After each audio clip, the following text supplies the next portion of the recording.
Welcome to Mindset Matters Book Club YouTube channel. Please subscribe and like to hear new book summaries. So I want you to picture this scenario for a moment. Okay, lay it on me. You are sitting on a very expensive, deeply comfortable leather couch.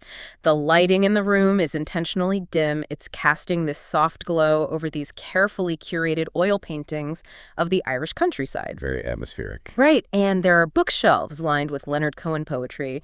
You're in the West Village carriage house of this highly sought-after, spiritually inclined couples therapist. Sounds intense already. It is. So you're sitting on one end of the couch, and your spouse is sitting on the far opposite end. The therapist leans forward, does the whole welcoming gesture with his hands, and asks, what brings you both into the space today? Naturally, you'd expect the answer to involve, communication breakdowns or intimacy issues, maybe infidelity. Exactly. But before you can even open your mouth, your spouse jumps in and completely shatters the expected script.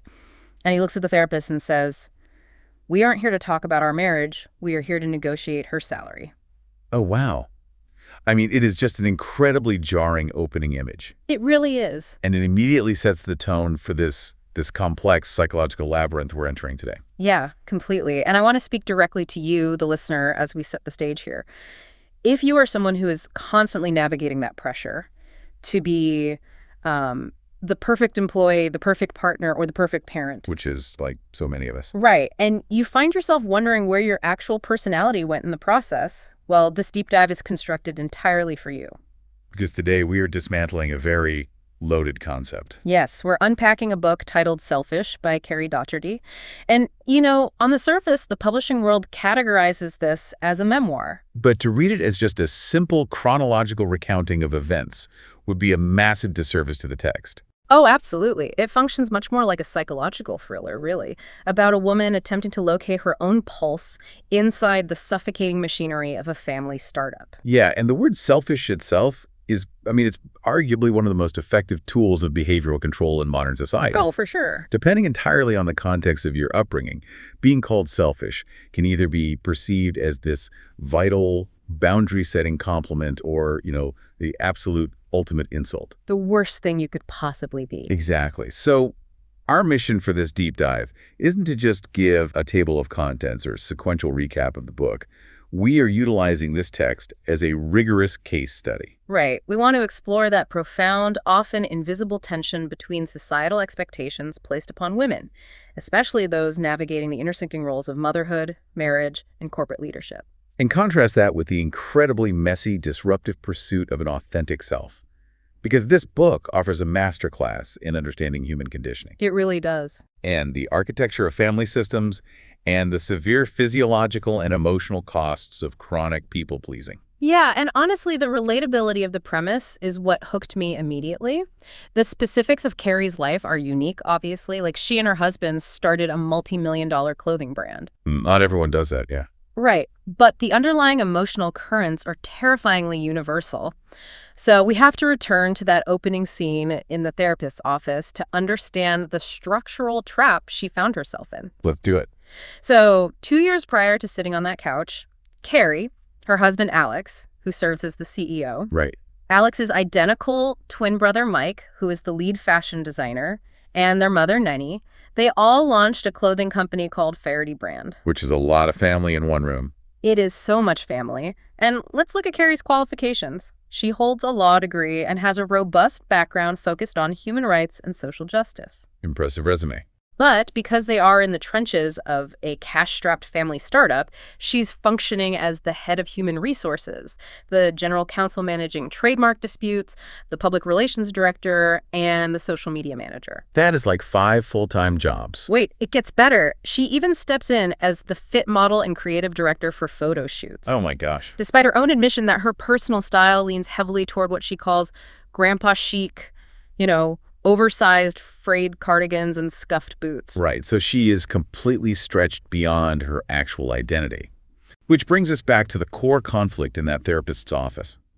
Alex argues vehemently that his financial compensation should be significantly higher than Kerry's. And his rationale is built on a very traditional, quantifiable framework. Exactly. He argues that he works longer hours, he carries the existential weight of the company's survival as the CEO, and he manages the hard numbers. The classic metrics. Yes. And then he deploys the weaponized word. He accuses Kerry of being selfish because, in his perspective, she simply operates on her own whims and just does what she wants. I have to pause here because the structure of this arrangement is just mind-boggling to me. It's essentially like starting a rock band with your spouse, your mother-in-law, and your spouse's identical twin. That is a recipe for disaster. Totally. Suddenly, the boundaries completely evaporate. Your marital bed literally transforms into the boardroom conference table. Yeah, how do you possibly draw a line between a domestic disagreement about, like, doing the dishes and a high-stakes quarterly earnings review? You can't. Kerry notes in the book that their queen-size bed was the epicenter of their business operations. The startup infiltrated their pillow talk, their morning coffee routine. It even served as the backdrop for their physical intimacy. That band analogy you used is a highly accurate way to conceptualize this dynamic. Yeah. From a psychological and sociological standpoint, what we are observing is a textbook case of severe enmeshment. Yeah, zero separation. There is absolutely no compartmentalization between the personal identity, the relational identity, and the corporate identity. But to dig deeper into why Alex feels justified in calling her selfish, we have to examine this concept of invisible labor. Oh, this is such a huge point in the book. Because Alex evaluates contribution through the lens of a capitalist spreadsheet, securing bank loans, managing supply chain logistics, overseeing revenue growth. Those are tangible, measurable outputs. You can put a number on them. Exactly. Kerry's contributions, however, fall heavily into the realm of emotional and invisible labor. Right, like she is tasked with cultivating the company culture. And mediating that notoriously intense dynamic between identical twins, forming philanthropic relationships with nonprofits, and ensuring that the brand's stated family values are actually practiced internally. She actually has an internal monologue during the therapy session where she thinks, what about emotional labor? Heck, what about spiritual labor? It's a valid question. But my immediate pushback to Kerry's situation is this. If you are an Ivy League educated lawyer, why are you accepting a role where your compensation is entirely dependent on your husband's subjective valuation of your emotional labor? It's the million-dollar question. Like, why isn't she demanding a standard market rate salary for acting as general counsel? Well, the answer requires us to look far beyond just their immediate corporate structure. In our broader economic system, we possess highly rigid, standardized frameworks for valuing logistical and financial labor. Sure, we know how to pay a CFO. Right. Conversely, the labor of maintaining human cohesion, regulating collective nervous systems in a stressful environment, and acting as the ethical center of gravity for a brand that is rarely assigned a commensurate monetary value. It's just expected. It is deeply expected, particularly from women and family dynamics, but it is unrewarded. So when Alex labels her selfish for wanting equitable financial recognition, he is unconsciously enforcing a systemic norm. He expects her invisible labor as a baseline marital duty rather than a compensable corporate asset. Exactly. So the conflict in the boardroom is actually just a symptom of a much deeper psychological architecture. Yeah, and if we want to understand how a fiercely intelligent, socially conscious woman allows herself to be absorbed into her husband's and brother-in-law's entrepreneurial dream, essentially shrinking her own professional footprint to serve theirs, we have to examine how she was built. We have to look at the origins. The book provides this clinical dissection of a people-pleaser's origin story. The behavioral conditioning began decades before the Faherty brand ever existed. The book details her childhood, growing up in suburban Buffalo within a very traditional Catholic family. And the control mechanisms in her household were not overt, right? Like, they weren't a family characterized by screaming matches or physical volatility. No, not at all. Instead, they relied on a very powerful, silent mechanism. The underlying unspoken rule of the family system was that negative emotions, whether that manifested as sadness, anger, symptoms of depression, or struggles with addiction, they were completely unacceptable. They had to be meticulously hidden from the outside world. It's that classic sweep it under the rug mentality. Really? She describes learning at an incredibly young age that human beings are divided into parts. There are the good parts, the adaptable, cheerful, high-achieving aspects that are meant for public consumption. And then there are the bad parts. Yeah, the needy, angry, or confused aspects that must be buried deep underground. So to survive in that emotional ecosystem, she essentially decides she will be the low-maintenance child. She identifies herself as an Enneagram Type 9, the peacemaker. Yes. And her strategy for peace is relentless achievement. She becomes a three-sport captain, a Division I All-American lacrosse player, stacks her schedule with advanced placement classes, and eventually gets recruited to Yale. We really have to analyze the psychological mechanism driving that achievement, though. It is vital to understand that her perfectionism was not fueled by some joyous, intrinsic ambition. It wasn't just about winning. No, it was a highly sophisticated trauma response and a defense mechanism. In family systems theory, children often act as emotional thermostats, regulating the temperature of the household. Oh, that makes so much sense. Right. In an environment where negative emotion is prohibited, a child will often attempt to become entirely need-free by accumulating accolades, by being endlessly helpful and unfailingly pleasant. Kerry was basically building a fortress against ever being perceived as an inconvenience or a burden to her parents. Wow. And she offers a metaphor in the book that is quite visceral regarding what happens to girls in these systems. She writes that when you are born female, an invisible chipping away begins. The sculptor metaphor. Yeah, it functions almost like a sculptor taking a chisel to clay, ensuring that you ultimately fit a very specific, accommodating mold. Society constantly praises the girl for her generosity, her ability to anticipate the needs of others, her easygoing nature. But there's a dark side to that praise. Right.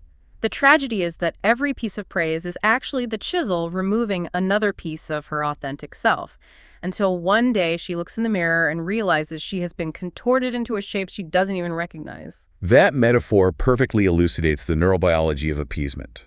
When a child is rewarded with safety and affection only when they suppress their needs, the brain's reward pathways become wired to equate self-abandonment with survival.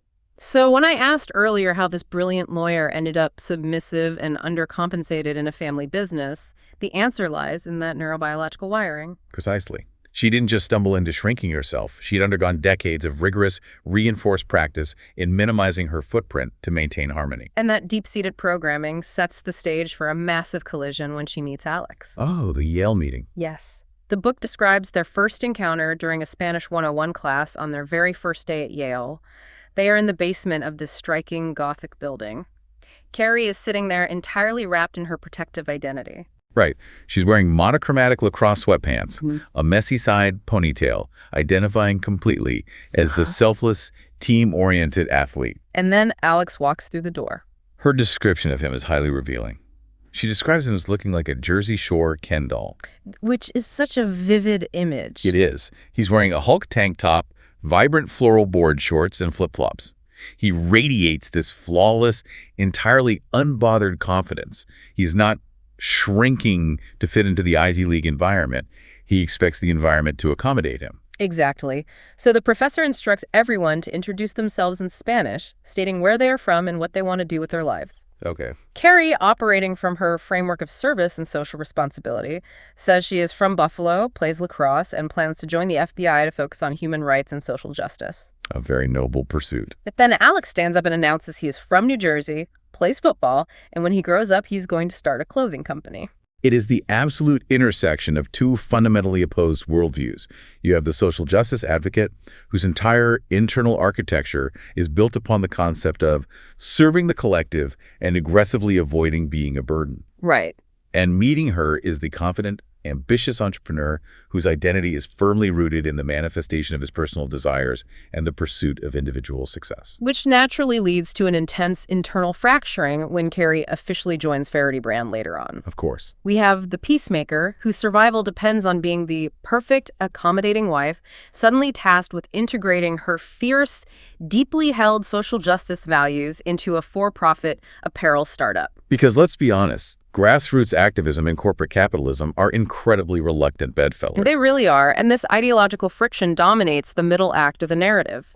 Kerry is wrestling with the ethical implications of merging her moral framework with a company designed to generate profit through consumerism. And the cognitive dissonance becomes so overwhelming that she actually seeks guidance outside traditional corporate consulting.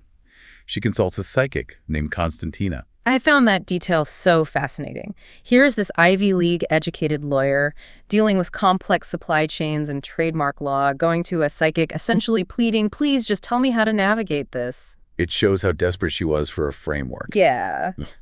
And Constantina offers her a metaphor, telling Kerry that the Faherty brand is a strong moving river.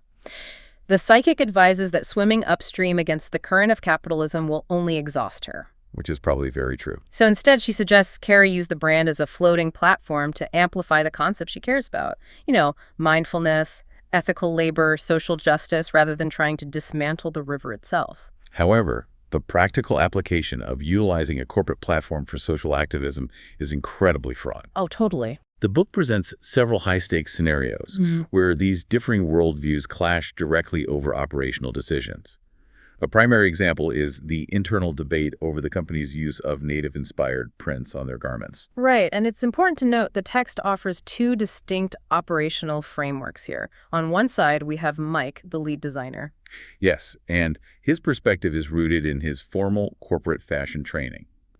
He views the incorporation of indigenous geometric patterns as an aesthetic homage. He finds them beautiful. He finds the designs objectively beautiful, and he believes that utilizing them celebrates the culture through the medium of fashion. And on the other side of the conference table, you have Kerry, who approaches the exact same garments through a socioeconomic and historical lens. She argues that intent does not negate impact. Right. Her stance is that if the company is the sole financial beneficiary of patterns that originated from systematically disenfranchised indigenous communities, and there is no tangible redistribution of wealth or resources back to those communities, the practice cannot be classified as honorary. She frames it as exploitative appropriation. Exactly. Pointing to the long, well-documented history of the global fashion industry, extracting intellectual and artistic property from marginalized groups without compensation. And that tension over corporate responsibility really reaches a boiling point during the national George Floyd protests. Yeah, that was a massive moment for the company. Kerry feels a profound moral imperative for the brand to utilize its platform to take a definitive public stance on racial justice and engage in necessary civil discourse. She pushes the company to make public statements and align their resources with the movement. The resulting backlash from a segment of their customer base is severe, though. The book details instances of customers returning entire boxes of purchased clothing, accompanied by furious handwritten letters. Wow, handwritten. Yeah, stating that the brand has lost their business and demanding that a clothing company stay out of politics.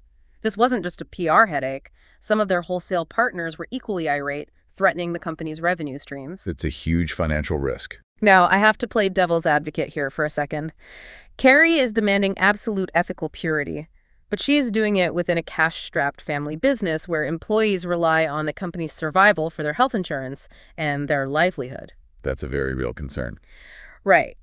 Is it genuinely brave and principled to risk the financial stability of the entire organization to satisfy a personal moral imperative? Or is that actually a different, more nuanced form of selfishness? Well, that is the precise tightrope walk of conscious capitalism. Is it structurally possible to operate a highly profitable organization within a capitalist framework while simultaneously attempting to dismantle the very economic and social systems that allow the business to generate profit? Right, it's a huge contradiction. It is an ongoing, largely unresolved debate in modern business ethics.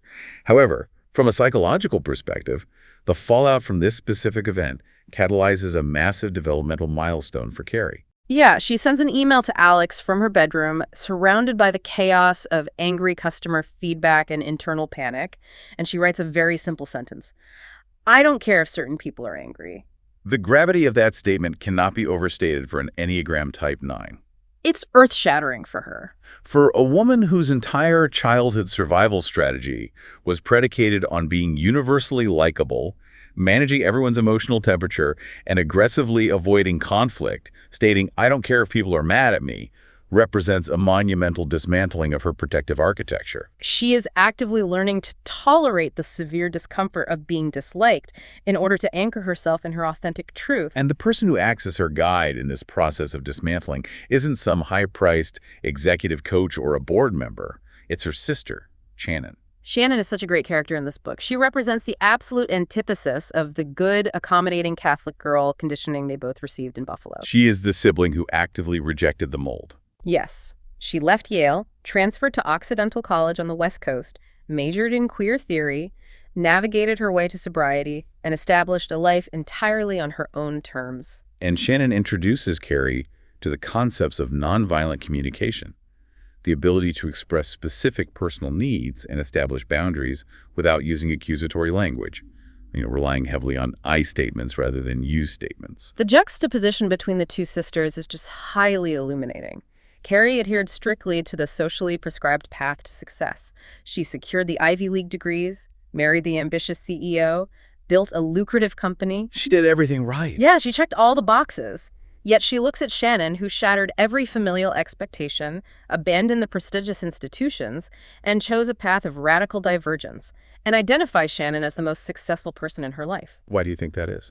Because Shannon possesses the one metric of success Kerry lacks: internal psychological liberation. Shannon is unshackled from institutional approval, whereas Kerry is suffocating under it. That is perfectly said. But this brings us to a deeply concerning contradiction in Kerry's journey. While she is bravely learning to advocate for marginalized communities and establish ethical boundaries within the corporate boardroom, she is utilizing an entirely different, highly avoidant strategy in her personal life. Oh, this part was wild to read. Right.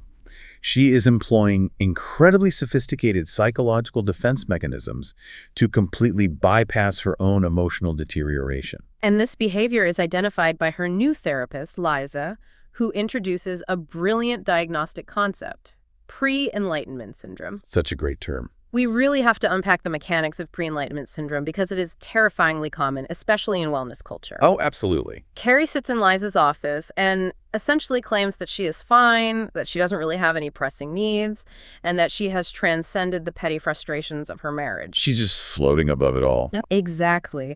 But Liza recognizes immediately that Kerry has convinced herself she is existing in a state of desireless, enlightened zen. But in reality, Kerry isn't enlightened. She is just severely, dangerously repressed. It is a textbook manifestation of a phenomenon known as spiritual bypassing. This concept was first articulated in the 1980s by a Buddhist teacher and psychotherapist. Okay, what does it mean exactly? Spiritual bypassing occurs when an individual utilizes spiritual concepts, practices, or vocabulary, such as karma, non-attachment, past lives, or toxic positivity, to systematically avoid confronting messy, painful, unresolved psychological wounds or difficult relational realities. Wow. It is the use of absolute spiritual truths to avoid relative human truths. To put it plainly, spiritual bypassing is like taking heavy painkillers for a fractured leg and deciding that because you can't feel the pain, you don't need to set the bone. That's a perfect analogy. The spirituality acts as the narcotic. It numbs the immediate discomfort, allowing you to walk around and function, but underneath the surface, the fracture is grinding together, becoming infected, and healing in a deformed shape. Yeah. You can meditate for 3 hours a day, you can do intricate breath work, but you cannot outbreathe a fundamentally broken boundary in your marriage. The book provides the stark illustration of this bypassing mechanism in Kerry's relationship with a musician named Baer. The emotional affair. Yes. They establish this profound, highly charged creative connection. Kerry feels that Baer awakens aspects of her identity that have been dormant for years: the poet, the artist, the sensualist. However, rather than confronting the terrifying reality of what this intense emotional pull means for the structural integrity of her marriage to Alex, she actively spiritualizes the relationship. To sanitize it. Exactly, to sanitize it and keep it safely compartmentalized. She literally sends Baer a copy of the book Many Lives, Many Masters by Dr. Brian Weiss, which, explores the concept of souls traveling across various lifetimes together. Right. She constructs this narrative in her mind, telling herself, this isn't a dangerous emotional affair that threatens my marriage. This is simply a soul contract. Baer and I knew each other in a past life, and we have reunited in this timeline solely to awaken each other's creativity. It's such an elaborate defense mechanism. She places the entire relationship into this neat esoteric box, completely absolving herself of the guilt or the responsibility of addressing the massive void in her actual current life. And Liza, acting as an exceptional therapist, cuts entirely through the spiritual fog. She confronts Kerry with clinical precision, basically stating, I believe you are having an affair, your husband Alex is functioning in a state of deep denial, and Baer is actively pursuing an unavailable woman. Liza does not hold back. Not at all. She tells her, spiritualizing away your profound grief and unmet needs through the guise of past soul contracts will absolutely not prevent you from having to experience the unprocessed pain in your current physical reality. It is a moment where the protective narcotic is just completely stripped away. And because Kerry has spent years refusing to process this pain emotionally, her body decides to process it physically. The biological reality of her stress begins to manifest in alarming ways. Very alarming. She experiences a severe physical breakdown, developing menorrhagia, which is characterized by abnormally heavy and prolonged menstrual hemorrhaging. She is losing terrifying amounts of blood daily, to the point where she is sleeping on layers of towels. It's a huge physical toll. And concurrently, she develops this frantic, almost compulsive addiction to consuming raw, organic carrots all day long, carrying bags of them everywhere, which deeply unsettles Alex. We have to examine the physiological mechanism of what is happening to her here. In the field of psychosomatic medicine, we understand that chronic emotional repression, specifically the constant suppression of the sympathetic nervous system's fight-or-flight response in order to maintain a fawning or appeasing state, wreaks absolute havoc on the endocrine and immune systems. The body keeps the score, right? Absolutely. A psychic she consults offers a highly accurate energetic diagnosis. She is energetically hemorrhaging. Which is so literal in her case. Yes.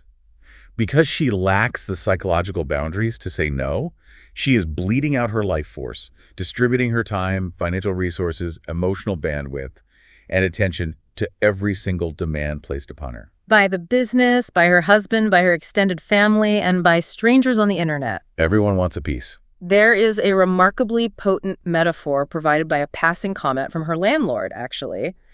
He is fixing a clogged sink drain in their apartment and pulls out hundreds of dried, calcified contact lenses that Kerry had been washing down the drain for years. Ah. Right. The landlord looks at her and says, "Nothing disappears."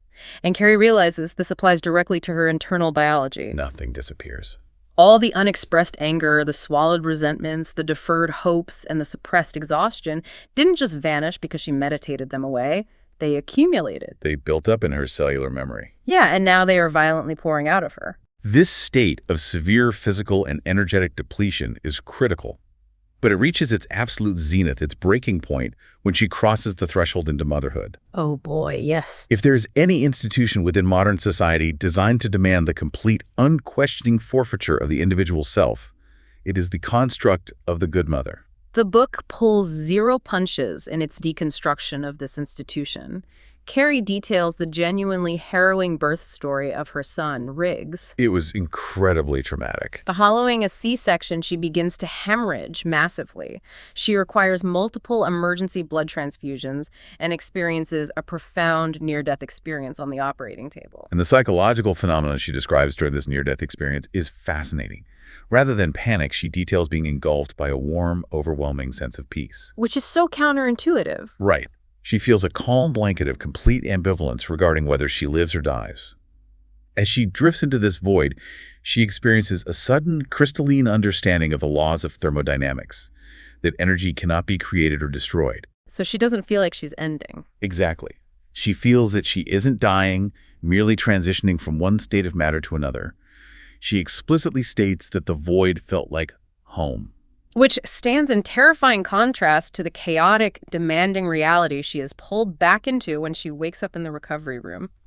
And this near-death transition sets the stage for one of the most provocative, taboo confessions in modern memoir. I know exactly what you're going to say. She is sitting on the gray sofa in Liza's office, and Liza points out a glaring omission in their sessions. Kerry almost never talks about the daily realities of being a mother. And Kerry looks at her, shrugs, and plainly states, motherhood is boring. It is difficult to overstate how deeply that admission violates societal norms. Oh, completely. Within our cultural framework, mothers are granted permission to be exhausted. They are allowed to be overwhelmed, stressed, and even occasionally frustrated by the demands of parenting. But they're absolutely fundamentally not allowed to be bored. No way. They are certainly not permitted to explicitly state that their repetitive, mechanical acts of child-rearing completely fail to engage their intellectual or creative capacities. Kerry is very deliberate in separating the subjects here, though. She clarifies fiercely that she loves her children. She is obsessed with them. She would step in front of a train for them. Right, it's not a lack of love. What she detests is the verb, the act of mothering. It is the relentless, mind-numbing repetition. It is the endless wiping of high chairs, the wiping of counters, the wiping of noses and butts. It's the physical drudgery. She feels that her sensual, highly educated, wildly creative, and independent self has been hostilely hijacked by the relentless, monotonous demands of toddlers. And she accurately identifies a profound structural double standard in how we view parenthood. She openly wonders how often clinical therapists encourage their male clients, CEOs, lawyers, artists, to dedicate their sessions to discussing the minutiae of fathering and the logistics of child rearing. Probably never. Exactly. Yeah. Kerry possesses a desperate need to discuss existentialism, art, mortality, madness, and the creative process. Instead, her daily reality has reduced her to a bleary-eyed, logistical wind-up doll trapped in an endless matrix of locating lost socks and de-escalating temper tantrums. It raises a vital question about how we have architected the modern family.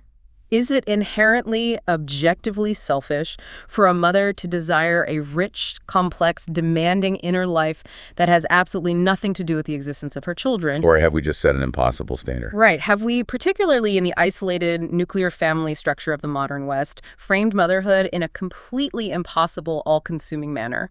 Kerry references The Giving Tree, the famous children's book. Oh, that metaphor is brutal. She tells her therapist that she had to permanently stop reading it to her daughter because the child started sobbing, realizing how deeply tragic it is to watch the tree give away its apples, its branches, and its trunk until it is reduced to a lifeless stump. And Kerry's reaction to that? Kerry looks at the therapist and says, "I feel like the stump." Yeah, she has reached a state of total psychological fragmentation.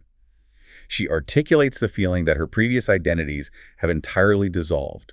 She assesses herself as a half-ass entrepreneur, a subpar and detached mother, and a rapidly dwindling friend. The pressure of attempting to uphold all these failing structures simultaneously is biologically and emotionally unsustainable. The collapse is imminent. And the mechanism for her eventual healing arrives in a highly unexpected combination: an existential corporate coach and a guided journey with magic mushrooms. Which, quite frankly, sounds like the punchline to a joke about modern millennial wellness. It really does. But the application is deeply profound. It is indicative of a very modern synthesis of healing modalities.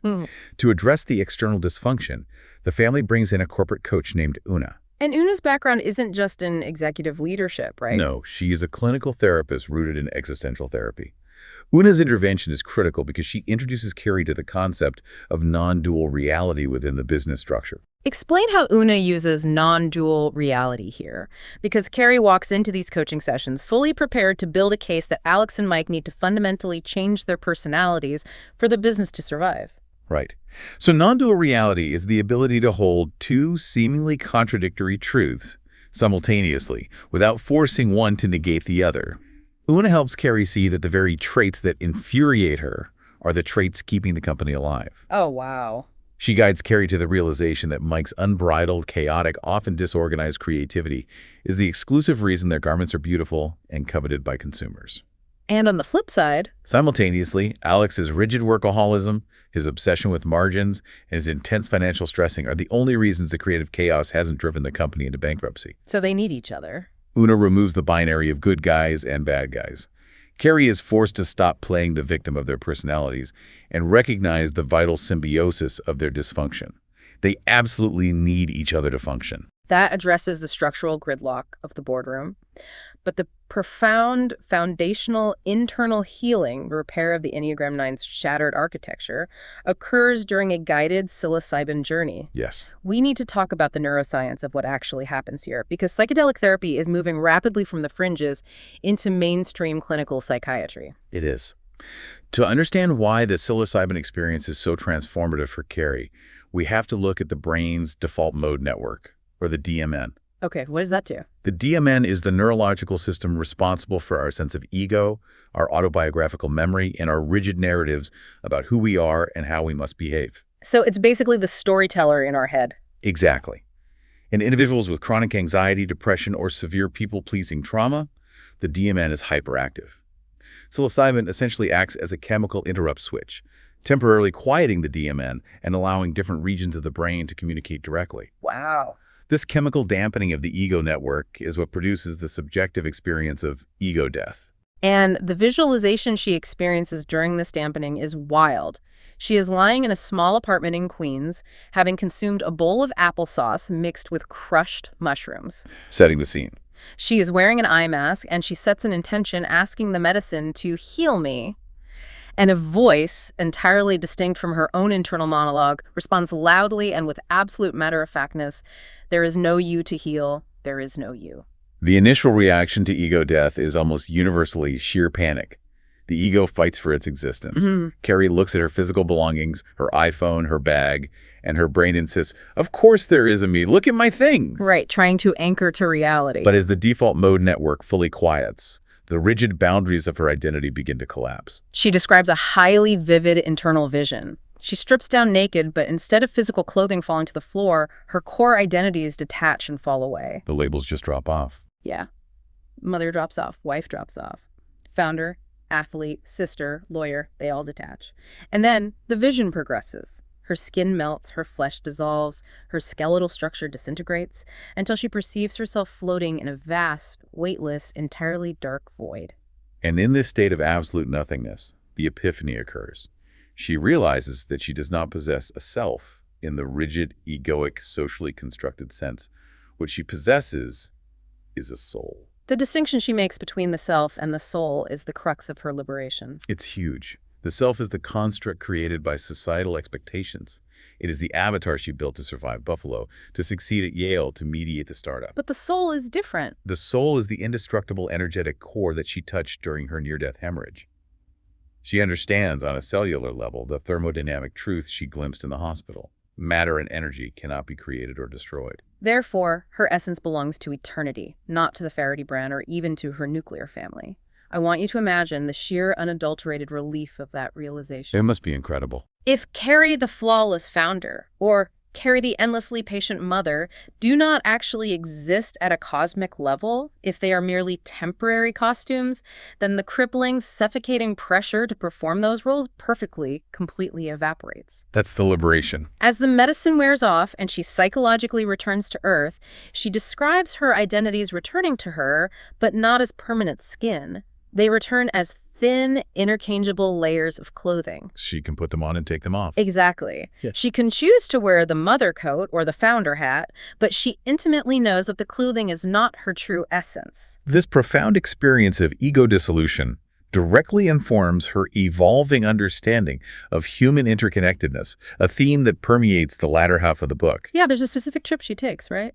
She travels to Ireland and uncovers a piece of historical trivia that profoundly moves her. She learns that the Choctaw Nation, shortly after enduring the genocidal horrors of the Trail of Tears, gathered $170 to donate to the starving Irish during the potato famine. That is amazing. She connects this historical act of radical empathy to a framework provided by therapist Prentice Hemphill, who states, "The self is not an individual. We are entirely interwoven. We are individual nodes on a massive, complex spiderweb of humanity." Right. To actually discover her true self, Kerry first had to endure the complete ego death of realizing she is fundamentally nothing.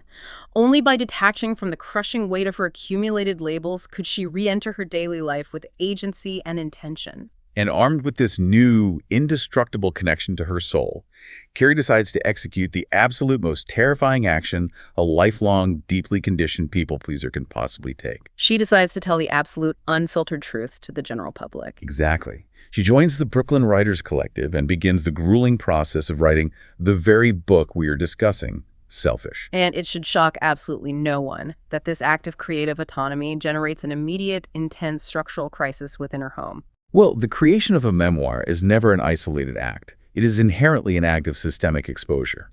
When you choose to illuminate your own psychological interior, you simultaneously cast a harsh, unforgiving light on the people and the systems that surround you and contributed to your shaping. The tension culminates in an incredibly cinematic, deeply uncomfortable scene. Alex and Kerry are standing in the shower, and Alex directly confronts her about the potential fallout of the manuscript. And from his perspective, he is looking at risk management. Completely. He points out that the book explicitly exposes their deep marital fractures, his highly complex enmeshment with his twin brother, and the reality of her emotional affair with Beau. He warns her with genuine concern, stating, "We're in an aspirational brand with family values," heavily implying that the publication of this messy truth could fundamentally damage the company's carefully curated image. and threaten the financial security of the people she claims to love. Analytically, Alex's reaction is standard system preservation behavior. He is attempting to protect the established equilibrium, the profitable brand narrative, and his own personal privacy. But Kerry has undergone a fundamental neurological and spiritual shift. She has reached a critical juncture where her literal biological survival depends on shattering that very system. Right, she can't go back. Her response to him in that moment is the thesis statement of the entire book. She doesn't scream or fight. She sighs, looks at him, and says, "Al, I do not need to be aspirational anymore. I am retired from trying to be anything that I am not." She makes a definitive choice to permanently revoke shame's authority over her actions. Yes, and in doing so, she fundamentally redefines the corporate buzzword aspirational.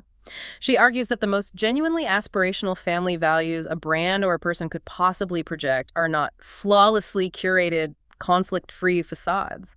No, true aspiration is admitting to having complicated, messy, highly imperfect dynamics and demonstrating the willingness to work through them with rigorous honesty. This specific confrontation represents the ultimate reclamation and neutralization of the word selfish. In a cultural paradigm, and specifically within a capitalist economic system that demands endless, invisible self-sacrifice and emotional regulation from women, making the conscious choice to center your own narrative is an act of vital self-preservation. It really is. Even when that choice causes profound discomfort to the individuals and the corporate structures relying on your silence, prioritizing your unbridled truth over the comfort of others is the mandatory, painful first step toward true individuation. But I have to push back here, because this is where the philosophy meets the messy reality of human relationships. Is there a definitive line? That's the hard part. When does prioritizing your own radical authenticity and unbridled truth-telling cross the threshold into becoming genuinely, objectively harmful to your partner or your children? How do you ethically balance the absolute necessity of your own psychological liberation with the very real collateral damage it inflicts on the people tethered to you? You are identifying the central, agonizing paradox of psychological individuation, a concept heavily explored by Carl Jung. Jung posited that in order to fully become your true, realized self, you must separate from the collective expectations of your family and society. Okay. However, the act of separation almost always feels, to the collective, like a profound betrayal. Kerry does not shy away from this reality in the text. She explicitly acknowledges the cost. What did she say about it? She writes, "I know that the act of sharing my story feels like an act of betrayal, that it is selfish. They are not wrong." She accepts the label, but the crucial caveat is that she doesn't use her truth to abandon the system entirely. She uses it to reform it. She chooses to stay in the marriage. Yes. She and Alex actively choose to remain together, fully acknowledging their mutual wounds, their vastly different operating systems, and their unfinished business. There is a remarkably poignant interaction near the conclusion of the book that illustrates how this cycle of conditioning can actually be broken for the next generation. With her daughter, Ava. Yeah, Kerry is having a conversation with her young daughter, Ava. Ava is explaining that she considers herself a very private person and doesn't particularly like people knowing things about her. And then, with the piercing observation only a child possesses, Ava smiles and says, "You are a selfish mom because you always do what you want." It's such an innocent but loaded statement. Right. And instead of rushing to correct her, instead of feeling that familiar wave of Buffalo Catholic shame and explaining how much she sacrifices, Kerry simply doesn't flinch. She just takes it. Her internal monologue hopes that Ava, too, grows up possessing the agency to do exactly what she wants. Kerry looks at her daughter and tells her, "When I die, the rock over my natural burial can say, 'Here lies a selfish woman.'" By fully embracing the term, she completely neutralizes its weaponized power. It ceases to function as a tool of behavioral control or an insult, and transforms into a declarative statement of independence and boundary setting. So as we pull back and look at the entirety of this narrative, what is the functional application for us? We have tracked Kerry's evolution from the people-pleasing, deeply repressed Enneagram 9 accumulating Ivy League accolades to avoid being a burden. We've sat in the couples therapist's office witnessing the devaluation of invisible labor. We've navigated the murky narcotic waters of spiritual bypassing, the physical manifestation of stress through hemorrhaging, the existential crises triggered by corporate activism. And finally, the emergence of a liberated individual who joyfully claims the S word. The overarching, undeniable takeaway from this psychological dissection is the absolute necessity of rigorous boundaries and the lethal danger of living a highly performative existence. The text empirically demonstrates that you cannot effectively advocate for social justice, you cannot salvage a fractured marriage, and you cannot ethically lead a corporate enterprise if you are energetically and emotionally hemorrhaging. It's possible. Exactly. I want to bring this right back to you, the listener. You value deep dives, but you hate the fluff of information overload. So let's distill this entire complex journey down to its most stunningly simple, undeniable truth. You fundamentally cannot be everything to everyone without entirely losing yourself in the process. The societal facade of the universally accommodating, need-free individual is not merely an illusion. It is a highly destructive, biologically unsustainable myth. So I want to leave you with a final, somewhat provocative thought, something to deeply mull over as you transition back into the realities of your own life, your own workplace, and your own relationships. Let's hear it. If the most likable, accommodating, easygoing, and peaceful version of you requires the total, systematic suppression of your true thoughts, your valid anger, and your actual messy human needs, who is it that your family and friends are actually loving? That is an incredibly unsettling yet absolutely necessary diagnostic question for anyone engaged in chronic people-pleasing. Are they loving you? Or are they simply loving the highly curated, frictionless avatar you created specifically to keep them comfortable? What exactly would happen in your life tomorrow if you made the conscious, terrifying decision to be just a little bit more selfish? It's something we all need to think about. Thank you so much for dedicating your time to exploring this deep dive with us. It has been a genuine pleasure unpacking these profound concepts with you.